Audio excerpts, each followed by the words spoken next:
ইদানিংকালে একটা স্লোগান শোনা যায়, ধর্ম যার যার রাষ্ট্র সবার। একটা স্লোগান আছে না? না, সঠিক স্লোগান না। ধর্ম যার যার রাষ্ট্র সবার সঠিক স্লোগান না। সঠিক ধর্ম আল্লাহর, রাষ্ট্র আল্লাহর। রাষ্ট্রগান আল্লাহর, বলেন রাষ্ট্রগান। ধর্ম আগে ছিল অন্যটা, ধর্ম যার যার, এটা ছিল উৎসব সবার। তো এটা বুঝতে পারছে যে না, এটা হুজুরদের সামনে টিকা যাবে না এই স্লোগানে। পরে স্লোগান পাল্টাইলো ধর্ম যার যার রাষ্ট্র সবার। না, এই স্লোগানও সঠিক না। মনোনীত ধর্ম আল্লাহর, রাষ্ট্র আল্লাহর, এটা মাথায় রাখতে হবে। তো 2 নাম্বার, আলাইমাক্কিনান্না লাহুম দীনাহুমুল্লাযী তাদা লাহুম, অবশ্যই আল্লাহ তাদের জন্য তাদের সেই দ্বীনকে প্রতিষ্ঠিত করে দিবেন, যে দ্বীন আল্লাহ তাদের জন্য মনোনীত করেছেন। তো আল্লাহর মনোনীত দ্বীনের নাম কি? মোহতারাম মুফতি আমির হামজা সাহেব নারী বিষয়ক সংস্কার কমিশন নিয়ে কথা বলতেছিলেন। ওখানে উনি কয়েকটা পয়েন্ট বলেছে, সময়ের অভাবে সবগুলো বলতে পারে নাই। একটা পয়েন্ট আছে এমন, সেখানে তাদের দাবি হলো সংবিধানের শুরুতে নির্দিষ্ট কোনো ধর্মকে অনুসরণ করা এটা দরকার নাই, এটা প্রয়োজন নাই। মানে সরাসরি বলে না ইসলামের কথা, বলতেছে নির্দিষ্ট কোনো ধর্মের অনুসরণ করা কি দরকার, মানে বিসমিল্লাহ বাদ দেন। এটার দ্বারা সূরা আলী ইমরানের 19 এবং 85 নম্বর আয়াতকে অস্বীকার করা। সূরা আলী ইমরানের 19 নম্বর আয়াতে আছে, ইন্নাদ দীনা ইনদাল্লাহিল ইসলাম, আল্লাহর কাছে একমাত্র দিন হলো ইসলাম। সুবহানাল্লাহ।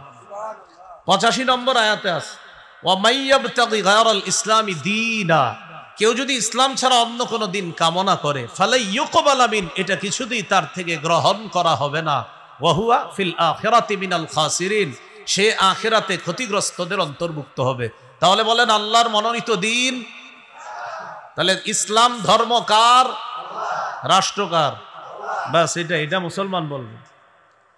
তাহলে 2 নম্বর, তাদের মনোনীত দিনকে আল্লাহ প্রতিষ্ঠিত করে দিবেন, যেটা আল্লাহ মুমিনদের জন্য নির্বাচন করেছেন। 3 নম্বর, ওয়ালা ইউবাদদিলান্নাহুম মিন বা'দি খাউফিহিম আমনা, তারা যে ভয়ের মধ্যে আছে, এই ভয়ের পরিবর্তে আল্লাহ তাদের জন্য নিরাপত্তা সাব্যস্ত করবেন।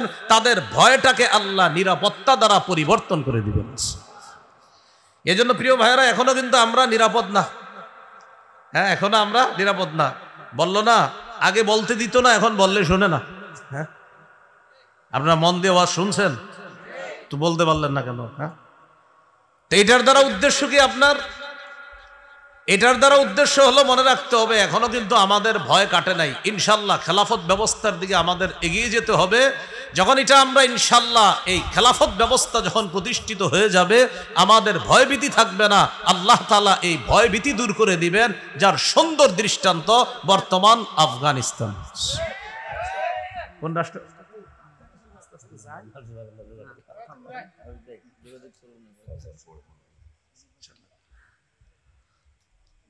তো এখন ঠিক আছে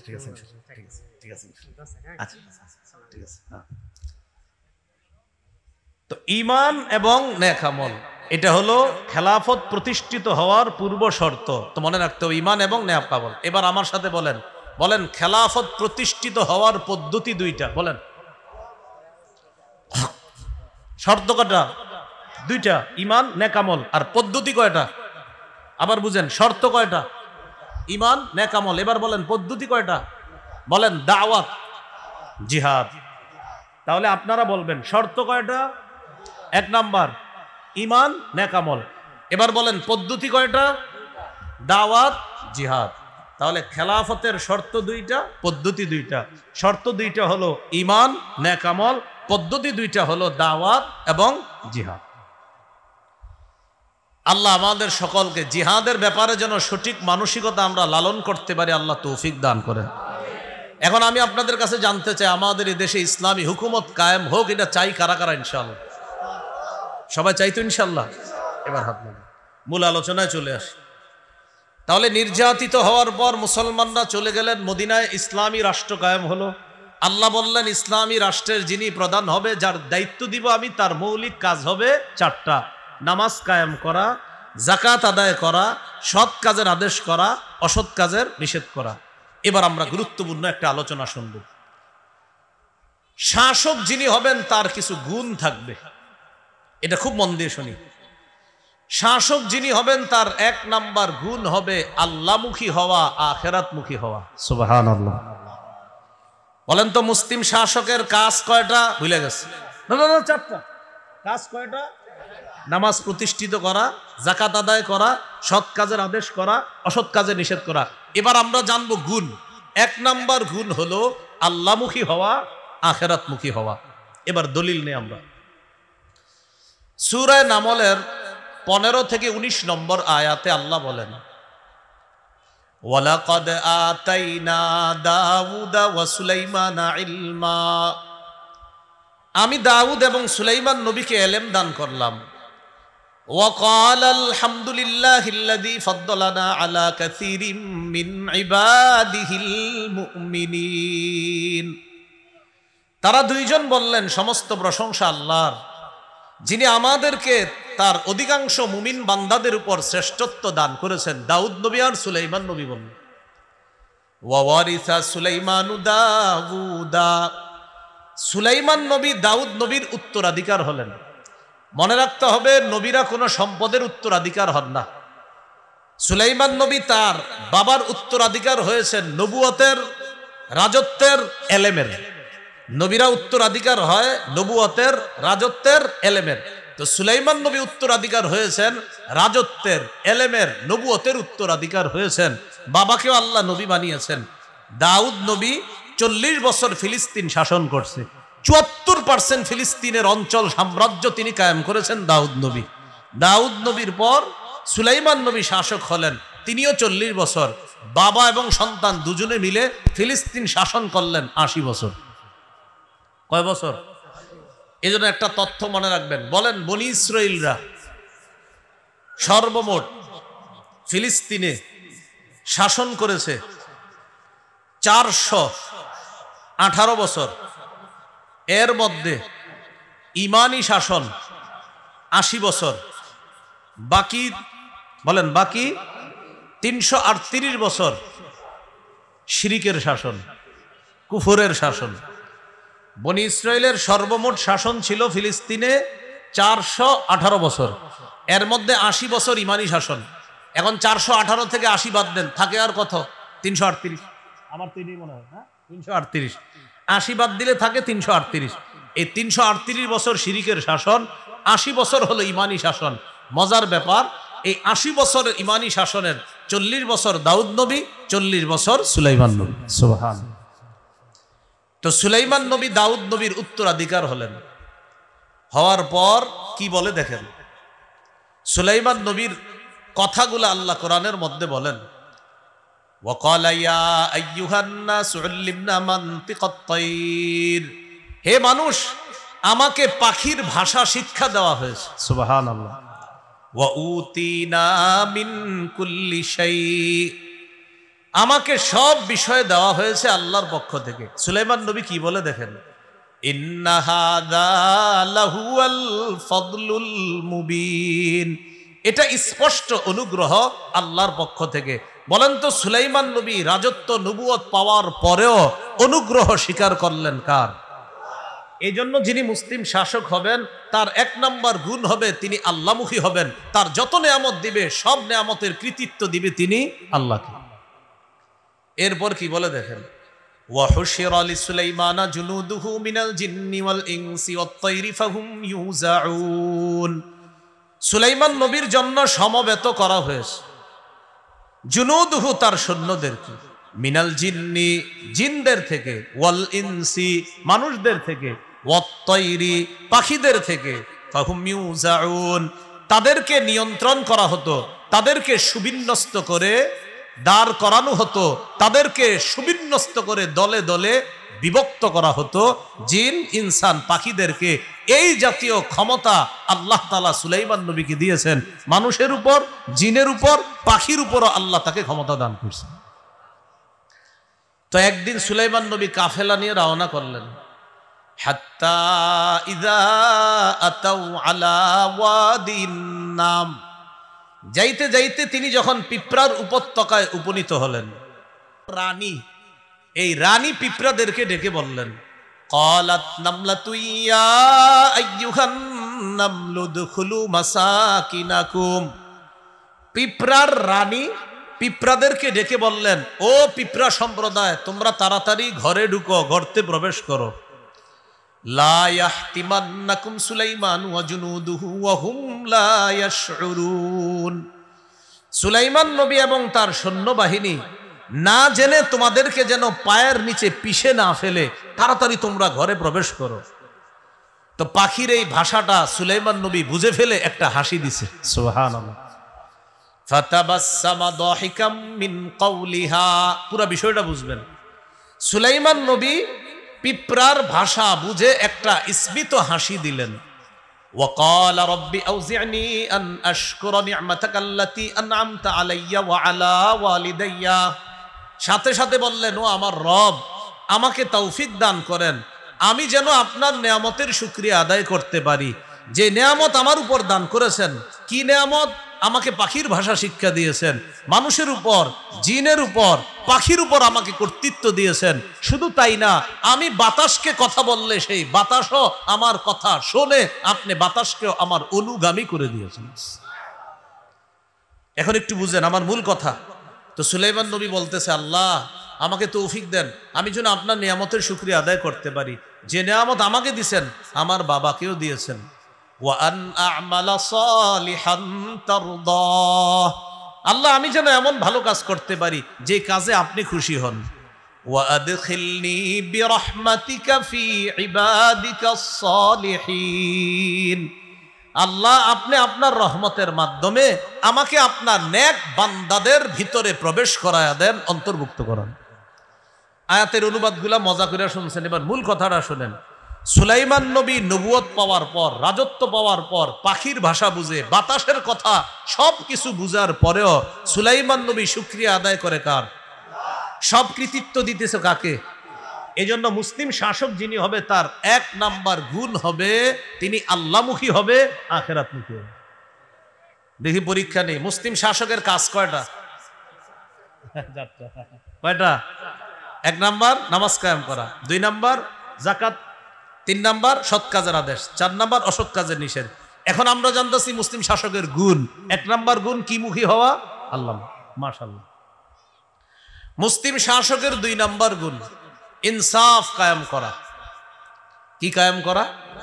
ইনসাফ কায়েম করা। সূরা সদের 26 নম্বর আয়াতে আল্লাহ বলেন, ইয়া দাউদ ইন্না জাআলনাকা খলিফাতান ফিল আরদ। হে দাউদ, আমি আপনাকে পৃথিবীতে খলিফা বানিয়েছি। তো আল্লাহ তাআলা সাথে সাথে বললেন, ফাহকুম বাইনান নাসি বিল হক। আপনি মানুষের মাঝে ইনসাফ করবেন, মানুষের মাঝে বিচার করবেন সঠিকভাবে। সুবহানাল্লাহ। দাউদ, আমি আপনাকে দুনিয়াতে খলিফা বানিয়েছি। ফাহকুম বাইনান নাসি বিল হক, আপনি সঠিকভাবে মানুষের মাঝে বিচার করবেন। ওয়ালা তাত্তাবিল হাওয়া, আপনি কুপ্রবৃত্তির অনুসরণ করবেন না, নিজের মনের কথা শুনবেন না, আমি আল্লাহ যেভাবে বলি সেভাবে শুনবেন। ফায়ুদিল্লাকা আন সাবিলিল্লাহ, আপনি যদি নিজের মন মতো ফয়সালা করেন তাহলে এই নিজের মন মতো চলাটা আপনাকে আল্লাহর রাস্তা থেকে দূরে সরায়া দিবে। বলেন নাউজুবিল্লাহ। ইন্নাল্লাযীনা ইয়াদিল্লুনা আন সাবিলিল্লাহ, নিশ্চয়ই যারা আল্লাহর রাস্তা থেকে দূরে সরে যায়, পথভ্রষ্ট হয়ে যায়, লাহুম আযাবুন শাদীদুম বিমা নাসু ইয়াউমাল হিসাব, হিসাবের দিন ভুলে যাওয়ার কারণে তাদের জন্য রয়েছে কঠিন শাস্তি। তাহলে কি বোঝা গেল? যারা মুসলিম শাসক হয় তারা অন্যায় কাজ তখন করে যদি হিসাবের দিনটা তারা ভুলে যায়, অপকর্ম তখন করে যদি হিসাবের দিন ভুলে যায়। কোরআনের বিরুদ্ধে, হাদিসের বিরুদ্ধে, ইসলামের বিরুদ্ধে কোনো মুসলিম শাসক তখন কথা বলে যদি তার আখিরাতের কথা স্মরণ না থাকে। কিসের বিরুদ্ধে বললাম? কোরআন। বলেন কিসের বিরুদ্ধে? কোরআনের বিরুদ্ধে, ইসলামের বিরুদ্ধে মুসলিম শাসক তখন বলে যখন তার আখিরাতে যে একটা হিসাব আছে এটা যখন ভুলে যায়, তখন যা মন চায় তা করে, বরং মন মতো কারো এজেন্ডা বাস্তবায়নের পিছনে লেগে যায়। এটা কিন্তু আপনারা মনে রাখবেন। এই জন্য আমি আগে বলছি, এখনো আমরা সেভ না। বৃষ্টি থেকে বাঁচার জন্য এখন ঝর্ণার নিচে আছি আমরা। এখনো পানি মুক্ত হতে পারিনি, বৃষ্টি থেকে বেঁচে ঝর্ণার নিচে আছি। কিসের নিচে? মানে কি পানি বৃষ্টির নিচেও পানি, ঝর্ণার নিচেও কি? এই কথা গবেষণা করবেন, এটা কি বুঝাইলাম? আল্লাহ আমাদেরকে বুঝার তৌফিক দান করেন। মুসলিম শাসকের 2 নাম্বার গুণ হবে সঠিকভাবে ফয়সালা করা, ইনসাফ করা। মুসলিম শাসকের 3 নাম্বার গুণ, সেটা হলো মুসলিম শাসক অন্যায়ের পথ পরিহার করে চলবে সদা সর্বদা। কিসের পথ বলেন তো? অন্যায়ের পথ। সূরা আরাফের 142 নম্বর আয়াতে আল্লাহ বলেন, ওয়াওয়া'আদনা মূসা 30 লাইলা ওয়া আতমামনাহা বি'আশরিন ফাতাম্মা মিকাতু রাব্বিহি 40 লাইলা وقال موسى لأخيه هارون اخلفني في قومي وأصلح ولا تتبع سبيل المفسدين। আল্লাহ বলেন ওয়াওয়া'আদনা মূসা 30 লাইলা, আমি মূসা নবীকে 30 রাতের ওয়াদা করলাম যে তিনি আমার কাছে আসবে, পাহাড়ের উপর তিনি 30 রাত ইতিকাফ করবে। কয় রাতের ওয়াদা করলাম? 30 রাত। 30 রাতের পর আমি কি করলাম? ওয়া আতমামনাহা বি'আশরিন, আমি আল্লাহ আরো 10 দিয়ে সেটাকে পুরা করলাম। তাহলে 30 আর 10 কত হয়? 40। ফাতাম্মা মিকাতু 40 লাইলা মিকাতু রাব্বিহি 40 লাইলা, 30 আর 10 রবের নির্দিষ্ট ওয়াদাটা হয়ে গেল মোট 40 রাতে। তাহলে রবের নির্ধারণ করা সময়টা হয়ে গেল কয় রাত? 40 রাত। প্রথমে আল্লাহ নির্বাচন করেছেন কয় রাত? 30, এরপরে আরো 10, 40। তো মূসা নবী যাবে, এখন জাতির দায়িত্ব কারে দিবে? ভাই হারুনকে বললেন, ওয়াকালা মূসা লিআখিহি হারুন আখলুফনি ফি কওমি, মূসা নবী তার ভাই হারুনকে বললেন, ও ভাই হারুন, উখলুফনি ফি কওমি, তুমি আমার জাতির মাঝে আমার অনুপস্থিতিতে আমার প্রতিনিধিত্ব করবা। এরপরে কি বলে দেখেন, ওয়া আসলিহ, সঠিকভাবে তুমি প্রতিনিধিত্ব করবা, সব বিষয়গুলো সঠিকভাবে সংশোধন করবা। ওয়ালা তাত্তাবি' সাবিলাল মুফসিদিন, ফাসাদ সৃষ্টিকারীদের রাস্তা তুমি অনুসরণ করো না, ফাসাদ সৃষ্টিকারীদের রাস্তা তুমি অনুসরণ করবা না, এটা বলে দিলেন। এই গেল 3 নাম্বার। তাহলে কি শিখলাম? অন্যায়ের পথ পরিহার করা, এটা মুসলিম শাসকের 3 নাম্বার কাজ। মূসা নবী হারুন নবীকে যখন প্রতিনিধি বানিয়ে যাচ্ছেন, বলে দিলেন সাবধান, সঠিকভাবে কাজ করবা, অন্যায়ের পথ পরিহার করে চলবা। তাহলে মুসলিম শাসকের 3 নাম্বার গুণ অন্যায়ের পথ পরিহার করা। 4 নাম্বারটা মন দিয়ে শুনেন, খুব মন দেন। 4 নাম্বার মুসলিম শাসকের 4 নাম্বার গুণ, সেটা হলো সূরা কাহফের 83 নম্বর আয়াত থেকে 91 নম্বর আয়াত পর্যন্ত আল্লাহ লম্বা একটা আলোচনা করেছে। আপনারা একটু মন দিয়ে শুনলে বলতে পারি। তো আগে বলি সেই বিষয়টা কি। সেটা হলো জাতির চাহিদা সঠিকভাবে, জনগণের চাহিদা সঠিকভাবে পূরণ করা। কি বললাম? জনগণের চাহিদা সঠিকভাবে পূরণ করে। এবার একটা বাংলা বলেন আমার সাথে, বলেন শিষ্টের লালন, বলেন দুষ্টের দমন। আবার শিষ্টের লালন, দুষ্টের দমন, এটা মুসলিম শাসকের 4 নাম্বার গুণ। এবার আমরা আয়াত থেকে জেনে নিই 4 নাম্বার গুণটা। সূরা কাহফের 83 থেকে 91 নম্বর আয়াতে আল্লাহ বলেন, ওয়াসআলুনাকা আন যিল করনাইন, নবী কাফেররা আপনাকে বাদশা যুলকরনাইন সম্পর্কে জিজ্ঞাসা করে। কুল সাআতলু আলাইকুম মিনহু যিকরা, নবী আপনি বলেন আমি তোমাদেরকে যুলকরনাইন বাদশা সম্পর্কে তোমাদেরকে আলোচনা করে শুনিয়ে দিচ্ছি। এরপরে আল্লাহ বলেন, ইন্না মাক্কান্না লাহু ফিল আরদ, আমি যুলকরনাইন বাদশাকে ক্ষমতা দান করলাম, শক্তি দান করলাম। ওয়া আতাইনাহু মিন কুল্লি শাইইন সাবাবা, আমি তাকে সব উপকরণ দান করলাম। উপকরণ দ্বারা উদ্দেশ্য কি? যুলকরনাইন বাদশাকে আল্লাহ এমন একটা যোগ্যতা দান করছেন, তিনি চাইলে কোনো কিছুর মাধ্যমে বিভিন্ন জিনিস মুহূর্তের মধ্যে প্রস্তুত করে পারতেন। এই ক্ষমতা যুলকরনাইন বাদশাকে আল্লাহ দান করছেন। এবার দেখেন তিনি কি করছেন, তিনি 3টা সফর করছেন। বলেন কয়টা? বলেন পৃথিবীর যেখানে সূর্য অস্ত হয় কোন দিকে? পশ্চিমে। এবার বলেন পৃথিবীর পশ্চিমে, পৃথিবীর পূর্বে, 3 নাম্বার কারো মতে বলেন পৃথিবীর উত্তরে। এই 3টা সফর করছে জুলকরনাইন বাদশা। 1 নাম্বার সফর পৃথিবীর একদম পশ্চিমে, যার পরে আর কেউ বসবাস করে না সেখানে, যেখানে সূর্য ডুবে।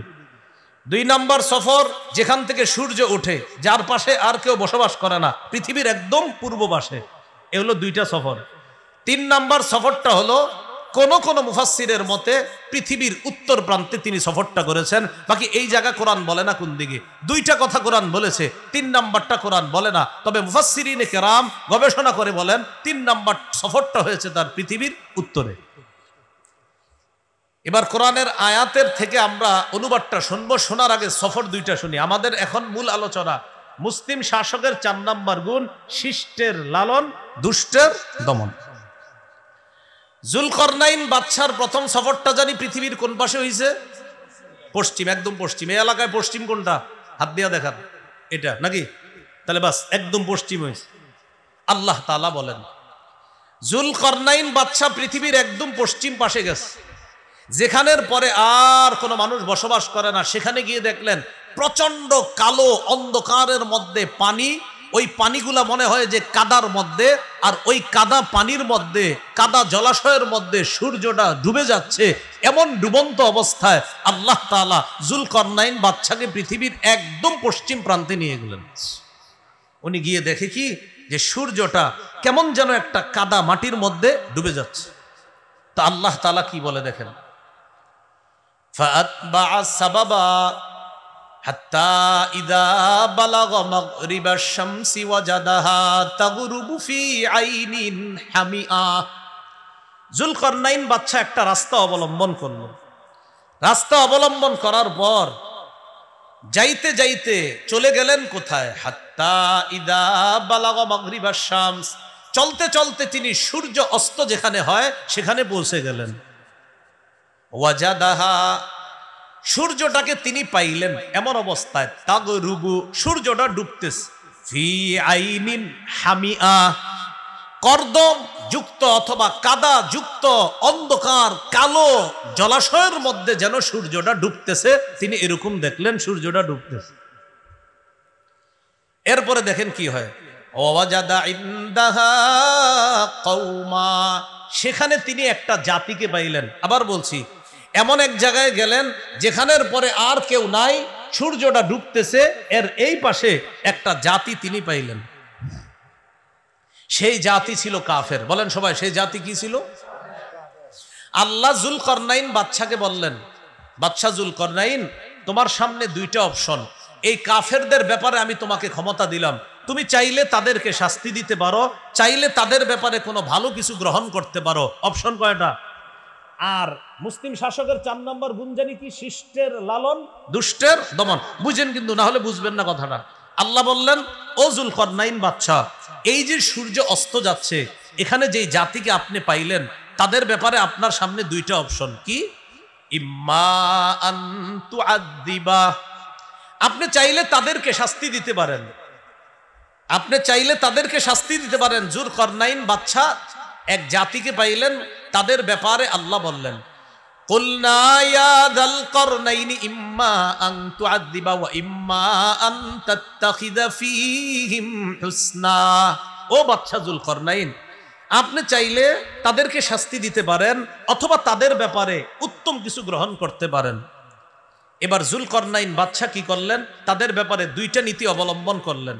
জুলকরনাইন বাদশা বললেন, আল্লাহ ক্বালা আম্মা মান যালামা, আল্লাহ আমি তাদেরকে দাওয়াত দিব। সুবহানাল্লাহ। দাওয়াত দেওয়ার পর আমার দাওয়াত যে গ্রহণ করবে না সে জালেম। ক্বালা আম্মা মান যালামা ফাসাউফা নুআযিবুহু, আল্লাহ আমি দাওয়াত দেওয়ার পর যদি কেউ দাওয়াত গ্রহণ না করে সে জালেম সাব্যস্ত হবে, আমি তাকে শাস্তি দিব। সুম্মা ইউরাদ্দু ইলা রাব্বিহি, এরপর তাকে তার রবের কাছে ফিরিয়ে দেওয়া হবে।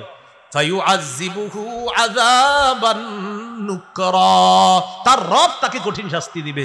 আমি তো শাস্তি দিবই, তার রবও তাকে শাস্তি দিবে। তাহলে তাদের সামনে দুইটা অপশন, একটা হলো হয়তো আযাব দেওয়া, আরেকটা হলো ভালো কিছু গ্রহণ করা। যুলকারনাইন বাদশা বললেন, আল্লাহ আমি দাওয়াত দিব, দাওয়াত দেওয়ার পর যদি গ্রহণ না করে সে জালেম সাব্যস্ত হবে, তাকে শাস্তি দিব। আর যদি দাওয়াত গ্রহণ করে, ওয়া আম্মা মান আমানা ওয়া আমিলা সালিহা, আমার দাওয়াত গ্রহণ করে যে ঈমান আনবে, নেক কাজ করবে, ফালাহু জাযাআনিল হুসনা, তার জন্য রয়েছে জাযাআনিল হুসনা, উত্তম প্রতিদানের ব্যবস্থা থাকবে তার জন্য। এবার বলেন তো, যুলকারনাইন বাদশাকে আল্লাহ কয়টা অপশন দিছে? হয়তো শাস্তি দিতে পারেন, না হয় ভালো কিছু গ্রহণ করতে পারেন। যুলকারনাইন বাদশা বুদ্ধিমত্তা খাটিয়ে বললেন, আল্লাহ আমি তাদের সামনে দাওয়াত পেশ করব, দাওয়াত যারা গ্রহণ করবে না তাদেরকে দিব শাস্তি, যারা গ্রহণ করবে তাদের জন্য রয়েছে উত্তম প্রতিদান। তাহলে শাস্তি যাদেরকে দিবে এটা হলো দুষ্টের দমন, উত্তম প্রতিদান যাদেরকে দিবে এটা হলো শিষ্টের লালন। আল্লাহ জানে বুঝছে কিনা?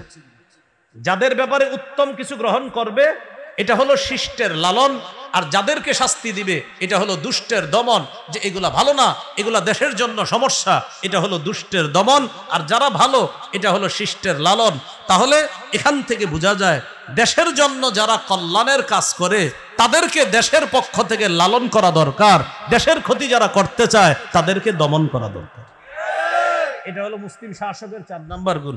মনে থাকবিনি বাংলাটা, শিষ্টের লালন, দুষ্টের দমন। তো যাই হোক, এটা হলো পৃথিবীর পশ্চিম পাশের কথা।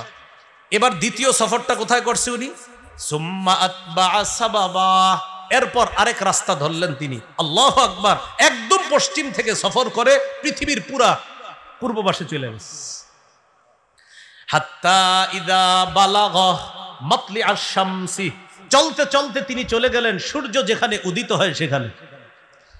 সেখানে যাওয়ার পর এক জাতিকে পাইলেন, সেই জাতীয় ওই জাতির মতো, তাদের ব্যাপারে আল্লাহ 2টা অপশন দিয়েছেন। যদিও আয়াতে অপশনের কথা নাই, তবে মুফাসসিরিনে কেরাম বলেন অপশনের কথা যদিও আয়াতে নাই, কিন্তু ওই আয়াত পূর্বর পশ্চিমের যে ঘটনাটা, ওই ঘটনা আর পূর্বের ঘটনা একই রকম। কারণ তিনি পৃথিবীর পশ্চিম পাশে গিয়ে যাদেরকে পেয়েছে তারাও ছিল কাফের, আর পৃথিবীর পূর্ব পাশে যাদেরকে পেয়েছে তারাও কাফের। আর কাফেরদের ব্যাপারে আল্লাহ বলে দিলেন 2টা কাজ গ্রহণ করতে পারেন, হয়তো শাস্তি, না হয় ভালো কিছু।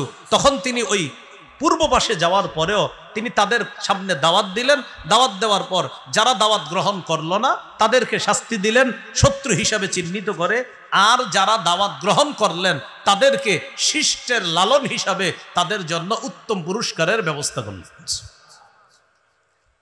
এগুলো মুসলিম শাসকের 4 নাম্বার গুণ। মুসলিম শাসকের 5 নাম্বার গুণ, বলেন আমার সাথে, জাতির কল্যাণে, বলেন অকাতরে বিলিয়ে দেওয়া। মুসলিম শাসক কি করবে? জাতির কল্যাণে সব বিলিয়ে দিবে।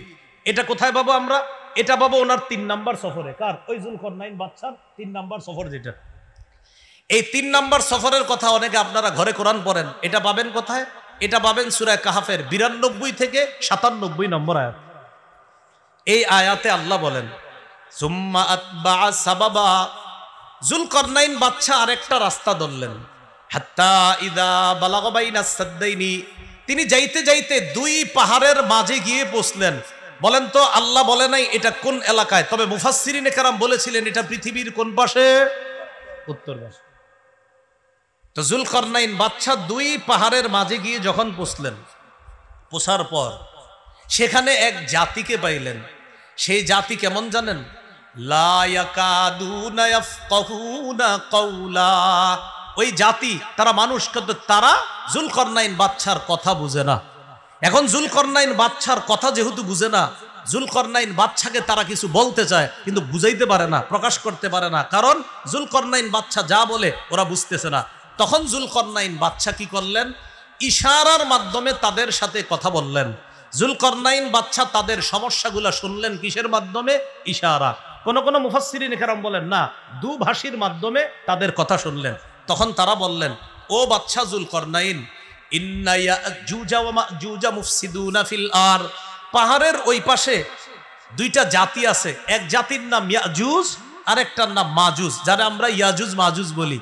মুফসিদুনা ফিল আরদ, তারা দুনিয়াতে ফাসাদ সৃষ্টি করে, তারা মাঝে মাঝে এই পাহাড়ের এপাশে আইসা আমাদের উপর লুটতরাজ চালায়, আমাদের উপর লুটতরাজ চালিয়ে ডাকাতি করে আমাদের সম্পদগুলা ছিনিয়ে নেয়। এই অভিযোগ দিল কারা? ওই যে আপনার দুই পাহাড়ের মাঝে যাওয়ার পর যেই দলটারে পাইছে তারা অভিযোগ দিল, ও বাদশা জুলকরনাইন, পাহাড়ের ওই পাশ থেকে ইয়াজুজ মাজুজ নামে দুইটা জাতি আমাদেরকে খুব জ্বালায়।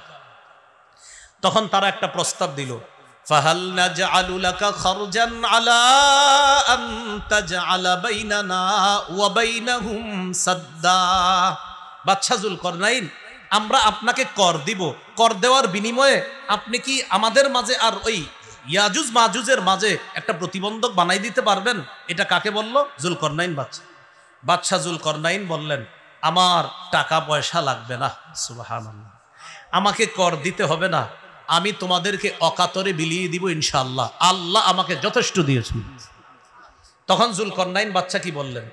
ক্বালা মা মাক্কান্নী ফীহি রাব্বী খায়রুন, আল্লাহ আমাকে যে ক্ষমতা দান করেছেন এটা অনেক উত্তম, এটা অনেক কল্যাণ। ফাআইনুনি বিকুওয়া, তোমরা আমার একটু সহযোগিতা করবা, আমাকে সাহায্য করো শক্তি দিয়ে। শক্তি মানে হাত দিয়ে পা দিয়ে সাহায্য করবা। কিভাবে? আতুনি জুবারাল হাদিদ, লোহার পাত আনো তোমরা। কি আনো? লোহার পাত। বলেন লোহার কি? পাত। এই লোহার পাত আনার পর বুঝতে হবে কিন্তু, তাকান, দুই পাহাড়, এই যে দুই পাহাড়, মনে করেন দুই পাহাড়ের মাঝে ফাঁকা, লোহার পাতগুলা আইনা দুই পাহাড়ের মাঝখানে রাখতে লাগলো। লোহার পাত আইনা দুই পাহাড়ের মাঝে রাখলো।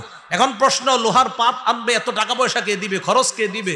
জুলকরনাইন বাদশা বললেন, সমস্যা নাই, লোহা যত লাগবে এটার যেই ব্যয়ভার বহন করা লাগে সব আমি করব, নিয়ে আস। এই লোহা ফালাইতে ফালাইতে ফালাইতে ফালাইতে, আচ্ছা এটার দিকে তাকান, এক পাহাড় এক পাহাড়, দুই পাহাড়ের মাঝখানে ফালাইতে ফালাইতে এবার দুই পাহাড়ের চূড়া পর্যন্ত, একদম উঁচা পর্যন্ত এইভাবে মিডল বরাবর শুধু লোহা আর লোহা, পাহাড়ের মাঝখানে যেন ইয়াজুজ মাজুজ আসতে না পারে। এবার শোনেন তো, লোহাই না ফালাইলো, মাঝে মাঝে তো একটু ফাঁকা টাকাও থাকতে পারে লোহা যেহেতু, কারণ এটা তো শুধু ফালাইছে, এখন ইয়াজুজ মাজুজ তো আইসা এটারে ধইরা সরাই ফেলতে পারে। তখন জুলকরনাইন বাদশা কি বললেন? জুলকরনাইন বাদশা কি করলেন দেখেন, হাত্তা ইদা সাওয়া বাইনাস সাদাফাইন, যখন তিনি দুই পাহাড়ের চূড়া দুইটাকে মিডল করলেন, দুই পাহাড়ের চূড়া দুইটার মাঝখানে যখন এইভাবে মিডল করলেন লোহার পাতগুলা ফালাইতে ফালাইতে, তখন তিনি বললেন, কি বললেন? ক্বালান ফুখু, এই তোমরা আগুনের মধ্যে হাওয়া দাও, তোমরা আগুনের মধ্যে হাওয়া দাও, প্রচুর হাওয়া দাও, লোহায় আগুন ধরাও আর এখানে হাওয়া দাও। কি দাও? হাওয়া। তখন লোহার মধ্যে হাওয়া দেওয়া হলো, প্রচুর আগুন দেওয়া হলো, হাওয়া দেওয়া হলো। হাত্তা ইদা জাআলাহু নারা, যখন হাওয়ার মাধ্যমে তামা তৈরি হলো, আপনার আগুনকে যখন কয়লায় পরিণত করা হলো, তখন জুলকরনাইন বাদশা বললেন, কয়লা হয়েছে না, এবার এক কাজ করো তোমরা, আতুনি, তামা নিয়ে আসো, উফরিগ আলাইহি কিতরা, আমি তামাগুলা এবার এই লোহার উপর ঢেলে দিব। তখন তিনি ওই গলিত তামা লোহার উপর ঢেলে দিলেন। লোহার উপর ঢালার পর ওই নিচ থেকে পাহাড়ের চূড়া পর্যন্ত লোহাগুলা তামার মাধ্যমে একটা আরেকটার সাথে মিলে মিশে সমস্ত ছিদ্র বন্ধ হয়ে গেছে। কেমন ভাবে বন্ধ হয়েছে আল্লাহ বলেন, এই পজিশন হয়েছে, ফামাসতাউ আইয়াযহারুহু ওয়া মাসতাতাউ লাহু নাকাবা, ইয়াজুজ মাজুজ ওই পাহাড়ের মাঝে যেই দেয়াল দেওয়া হয়েছে লোহার, আর ওই যে তামা দিয়ে যেটা তৈরি করা হয়েছে প্রাচীর, এই প্রাচীরের উপরে তারা উঠতে পারে না। ওয়া মাসতাতাউ লাহু নাকাবা, তারা কোনো ফাঁক ফোকরও পায় না এই পাশে আসার জন্য। এখন আসেন যে বিষয়টা জানলাম, জাতির এই সমস্যার সমাধানে শাসক এগিয়ে আসলেন, অকাতরে বিলিয়ে দিলেন। তাদের কাছ থেকে কোনো পারিশ্রমিক চেয়েছে? বলেন সবাই। অথচ আপনি এমনও রাষ্ট্র পাবেন যে রাষ্ট্রে আপনি একটা চাকরির জন্য 20 লাখ 25 লাখ 30 45 50 1 কোটিও দিতে হয়। এটা তো হলো না। তাহলে মুসলিম শাসকের 5 নাম্বার বৈশিষ্ট্য, অকাতরে তিনি বিলিয়ে দিবে, জাতির সমস্যার সমাধান করবে। 6 নাম্বার বৈশিষ্ট্য মুসলিম শাসকের, সেটা হলো তিনি জাতির জন্য কিছু করতে পেরে আল্লাহর শুকরিয়া আদায় করবে। সুবহানাল্লাহ। দলিল সূরা কাহাফের 98 নম্বর আয়াত। জুলকরনাইন বাদশা তাদের জন্য এত কিছু করার পর তিনি বললেন, হাদিহি রাহমাতুম মির রাব্বি, হাদা রাহমাতুম মির রাব্বি, এটা আমার রবের পক্ষ থেকে দয়া, অনুগ্রহ।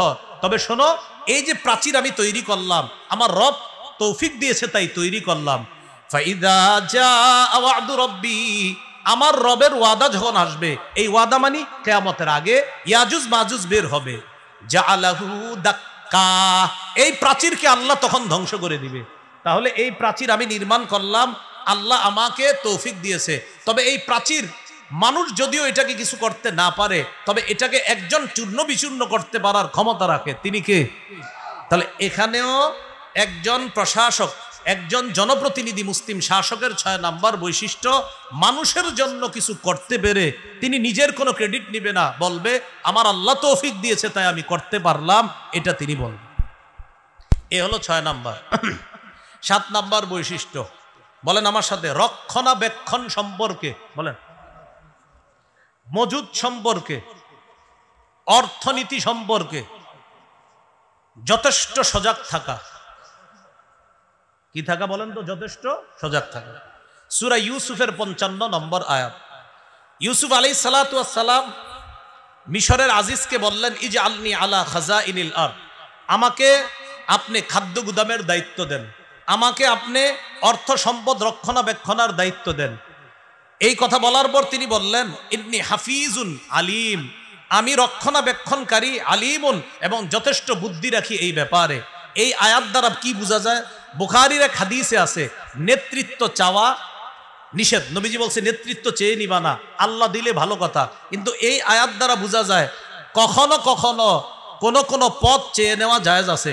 যখন দেখবে যে সারা দুনিয়া অযোগ্য লোকে ভরপুর, তখন যোগ্য যারা আছে তারা যোগ্যতার আসনে বসে যাওয়া এটা উচিত।